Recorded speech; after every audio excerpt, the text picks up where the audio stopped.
Zofon bulu saka saka dumamba.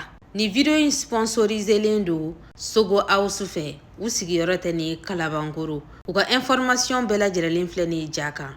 En gros ani détail i mago bɛ misi kulɔlen la u b'a feere. A sogo détail u b'o fana feere. An b'an ka sogo kɛ da la k'a yira n'a yɛrɛ ji ye fɔlɔ. O kɔfɛ an bɛ tulu dɔɔni dɔrɔn k'a la k'a yira f'a ɲɛ ka bilen dɔɔni. O kɛlen an bɛ sɔrɔ ka na tomati k'a la ani jaba k'a yira.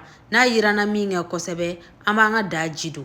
N'an y'an ka da jidu jɛgɛ mugu walima jɛgɛ walan crevette de b'i bolo i bɛ se k'o bɛɛ k'a la.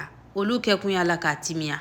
An bɛ sunbala k'a la ka kɔgɔko jate minɛ ka barama bugu an ka da la k'a to yen nɔ a ka tobi fo an ka sogo ka magaya dɔɔni. An y'an ka zɔfɔn bulu jalan ko fo k'a jɛ. An bɛna k'an ka da la sisan. N'a sɔrɔla ko zɔfɔn bulu kɛnɛ de b'i bolo o yɛrɛ n'a ka di kosɛbɛ. Nka a kana presse o video bɛ sira la. An bɛ laurier k'an ka da la ka tulu bilen fitinin k'a la ka sɔrɔ k'a ji don ka tɛmɛ nin kan. Forondobani kɔni bɛ k'a la sa an bɛ barama bugu an ka da la k'a to yen nɔ a ka tobi fo a ji ka jigin kosɛbɛ. N'i fana taar'i bugu Facebook da la i ka da bɛ tara dɛ. An bɛ marinade binkɛnɛ dɔɔni k'a la n'a ji jiginna kosɛbɛ. N'a sɔrɔla épice mugu b'an bolo zarafa yɛrɛ ta nin ka da la kosɛbɛ. An b'o dɔɔni k'a la. Ale de b'an ka nakasa diya sa. Gɔyɔ kɛnɛ t'an minnu bolo ni gɔyɔ jalan b'an bolo an b'o dɔɔni k'a la. O fana b'a to an ka nakasa a bɛ kɛ Afiriki nakasa yɛrɛ de.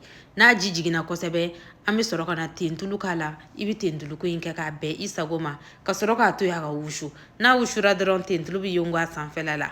A fɔ Sogo House de m'an lafiya. Aw bismillah.